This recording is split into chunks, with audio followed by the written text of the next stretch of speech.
Hallöchen ihr Liebens und schön, dass ihr wieder bei mir eingeschaltet habt. Ich habe mir vor kurzem ein Video von der lieben Jette angeschaut, in dem sie ein Bob Ross Painting nachgemalt hat. Das Video verlinke ich euch gerne einmal in der Infobox und auf jeden Fall, ich dachte mir so, wow, ich kenne Bob Ross zwar, aber habe noch nie was von dem nachgemalt. Und ich kannte das ehrlich gesagt auch noch nicht auf YouTube, dass es da mehrere Videos gibt, wie Leute versuchen, diese Paintings nachzumalen. Und ich dachte am Anfang so, oh, als ob das funktionieren würde. Und dann habe ich Jettes Bild gesehen und dachte mir so, boah, richtig gut geworden. Hätte ich echt nicht gedacht.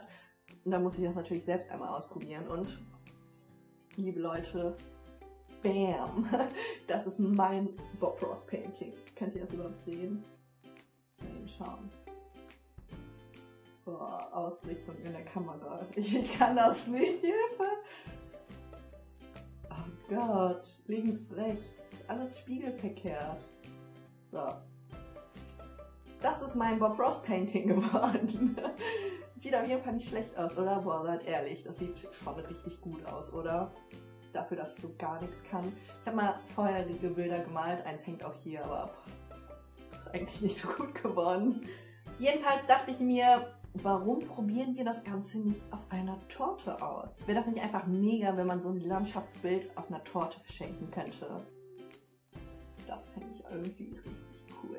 Ich weiß nicht, ob das funktionieren wird. Ich habe mir das nur so überlegt und dachte mir, das wird schon klappen, aber vielleicht auch nicht, werden wir sehen. Ich bin auf jeden Fall gespannt. Ich hoffe, ihr seid gespannt. Wenn euch dieses Video gefällt, würde ich mich auch riesig über ein Däumchen nach oben von euch freuen. Und dann würde ich sagen, legen wir einmal los. Viel Spaß mit dem Video. Als erstes brauchen wir natürlich einen Biskuit, den ich mir hier gerade nach meinem Grundrezept vorbereite, mit insgesamt 4 Eiern. Und das Basic-Video dazu verlinke ich euch einmal unter dem Video in der Infobox und außerdem schreibe ich euch das ganze Rezept zu dieser Torte auch nochmal auf meinen Blog. Den Biskuit backe ich übrigens auch in einer eckigen Form aus, damit das ein bisschen mehr nach Leinwand aussieht, aber im Grunde könnt ihr da auch gerne eine runde Torte für nehmen. Außerdem habe ich mir hier eine Meringue-Buttercreme vorbereitet. Das Grundrezeptvideo verlinke ich euch auch wieder in der Infobox und die Mengenangaben dazu gibt es auch wieder auf meinem Blog. So, dann legen wir jetzt erstmal mit der Torte los. Das zeige ich euch einmal mehr oder weniger im Schnelldurchlauf, wie ich das gefüllt habe. Die Böden habe ich jetzt zum Beispiel auch noch zusätzlich mit einer Aprikosenmarmelade beträufelt, die ich vorher mit ein bisschen Wasser verdünnt habe, bis das Ganze so eine sirupartige Konsistenz erreicht hat. Und dann habe ich mir jetzt auch nur eine dünne Schicht der Buttercreme auf den einzelnen Böden verstrichen, damit das nicht ganz so mächtig schmeckt. Nach Wunsch könnt ihr in eure Torte auch gerne noch ein paar extra Zutaten geben. Ich habe zum Beispiel solche Schokoraspeln genommen, damit es geschmacklich auch nicht ganz so langweilig wird.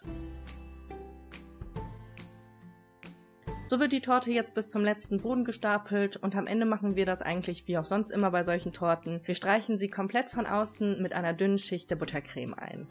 Damit wollen wir jetzt auch einfach nur die Krümel an die Torte binden, damit es später ein bisschen einfacher wird, darauf zu arbeiten. Und dann geht es auch so zunächst für 1 Stunde in den Kühlschrank, bevor wir die Torte ein zweites Mal einstreichen können. Beim zweiten Einstreichen wird die Torte dann möglichst mit geraden Kanten eingestrichen. Zum Abziehen habe ich hier natürlich wieder mein Geodreieck am Start. Und dann kann man sich so eben auch richtig schön schrittweise voranarbeiten, bis man eben mit dem Endergebnis zufrieden ist.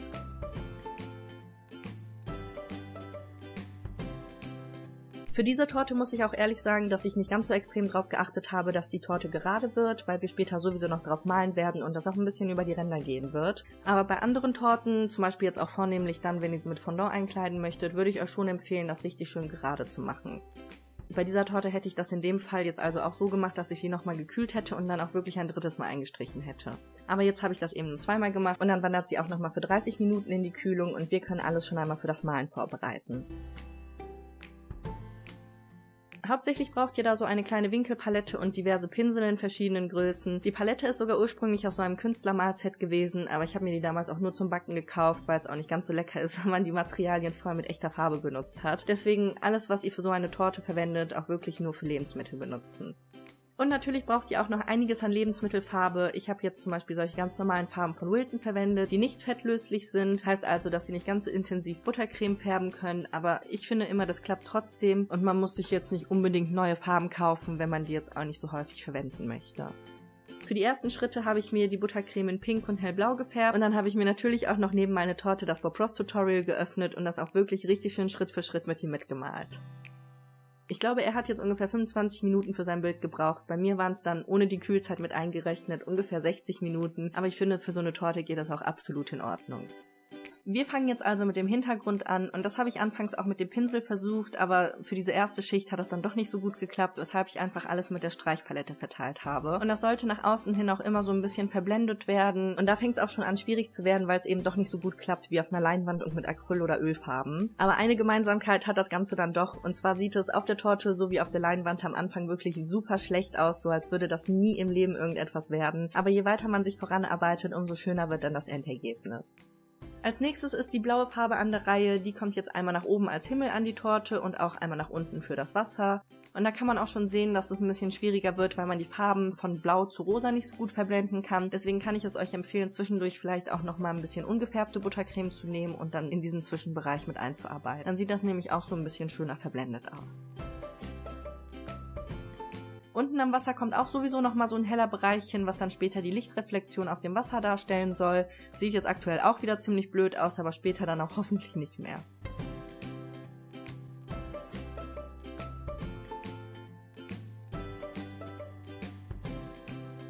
Nun habe ich mir noch ein bisschen von meiner blauen Buttercreme in ein dunkleres Blau gefärbt und bin dann nochmal oben und unten an die Ränder gegangen, um dem Bild etwas mehr Tiefe zu geben. Also im Grunde auch wirklich ganz genauso wie Bob Ross das gemalt hat. Ich habe zwischendurch nur immer mal wieder pausiert, aber das wirklich exakt so gemacht, wie er das auch erklärt. Das Video von ihm packe ich euch natürlich auch wieder in die Infobox. Damit steht der Hintergrund jetzt zunächst einmal. Die Torte wandert für weitere 30 Minuten in den Kühlschrank und danach machen wir mit ein paar Bergen weiter. Hier fange ich jetzt auch an, mit den Pinseln zu arbeiten, denn dadurch, dass diese oberste Buttercremeschicht gekühlt und fest wird, kann man da auch eigentlich ganz gut neue Creme drauf schichten.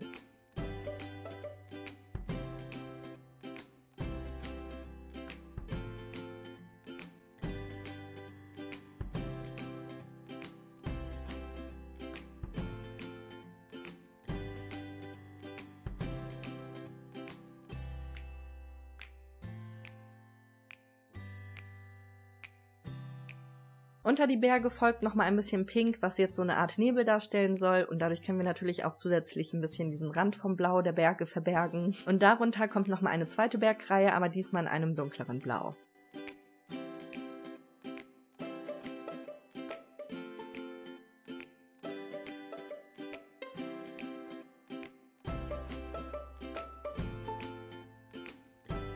Zwischendurch bin ich auch nochmal mit heller Buttercreme über diese Bergspitzen gegangen, um denen auch wieder mehr Tiefe zu geben. Und dann geht es auch nochmal in den Kühlschrank, diesmal aber nur für 10 Minuten, denn mittlerweile ist unsere Torte so kalt im Inneren, dass diese einzelnen Buttercremeschichten wirklich schnell fest werden und wir ab hier wirklich nur noch 10 Minuten brauchen.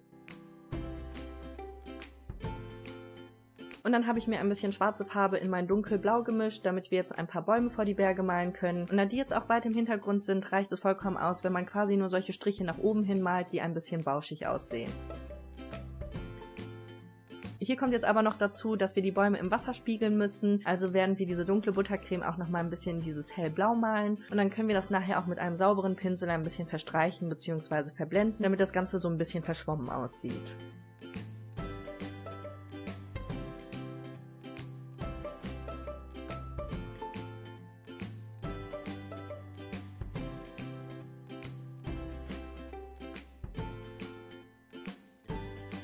Mit ein paar Highlights kann man das Ganze auch immer mal wieder ein bisschen schöner machen, hier zum Beispiel mit solchen weißen Strichen, um eben die Lichtspiegelung auf dem Wasser zu verdeutlichen.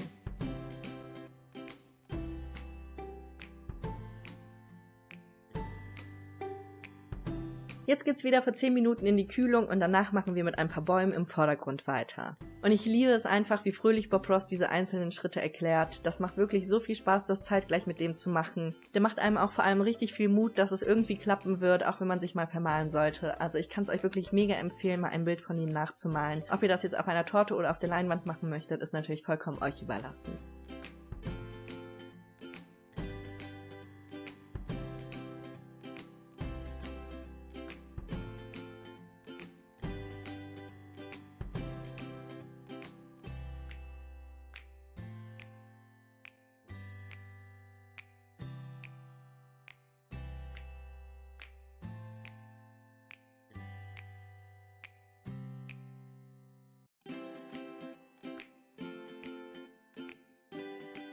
Als nächstes habe ich mir so ein sumpfiges Grün eingefärbt, mit dem wir ein paar Akzente auf diese Bäume hier tupfen können. Damit hebt sich das Ganze auch zusätzlich nochmal ein bisschen von diesen dunklen Bäumen im Hintergrund ab. Und dann geht es auch schon mit dem nächsten Happy Tree weiter, wie Bob Ross das immer so schön sagt. Let's paint several little happy trees and push. Look at there. Wir arbeiten uns hier also quasi auch wieder von oben nach unten, tupfen das immer so ein bisschen ab, damit man auch den Hintergrund durch die Bäume noch sehen kann. Und nach unten hin machen wir das auch nochmal so ein bisschen dunkler, weil wir hier später einen Weg hinmalen. Und ich finde, dass man jetzt auch schon richtig gut erkennt, wie schön das Licht, also dieser helle Bereich auf dem Wasser zur Geltung kommt. Wenn wir das jetzt mal direkt mit dem Anfang vergleichen, sieht das ja doch schon irgendwie besser aus, oder? Was meint ihr? Hier kommen jetzt auch nochmal 2 solche hellen Streifen dazu, die die Baumstämme darstellen sollen. Darüber geben wir ja anschließend auch nochmal ein bisschen Grün darüber, wie wir das bei den anderen Bäumen schon auf der rechten Seite gemacht haben, wodurch die Baumstämme dann auch nochmal ein bisschen verdeckt werden. Das Ganze ist zwar doch irgendwie ein bisschen abstrakter gehalten, aber ich bin wirklich jedes Mal maßlos begeistert, wie sowas von hässlich zu schön wird. Findet ihr nicht auch? Also gerade bei mir ist das so, dass ich immer denke, dass das wirklich absolut nichts wird, dass das am Anfang super hässlich ist und man das gar nicht mehr retten kann. Aber dann muss ich doch irgendwie super staunen, dass es doch noch was geworden ist. Zum Schluss kommen dann nochmal ein paar Akzente auf den Weg, also ein bisschen grün, gelb und zwischendurch auch wieder ein bisschen ungefärbte Buttercreme, womit wir dann einfach nur diese ganzen wilden Büsche oder das Grün ein bisschen drauf tupfen können. In der Mitte verteile ich mir jetzt auch nochmal mit meiner Palette ein bisschen helle und dunkle Buttercreme, immer so ein bisschen nach links und rechts verstreichen, damit wir da so einen Weg bekommen und das eben so ein bisschen steinig aussieht. Darüber können wir dann nämlich auch nochmal so ein paar grüne Akzente setzen, dann sieht das auch so aus, als wenn der Weg wirklich so von diesem Grün, von dieser Landschaft umschlossen ist.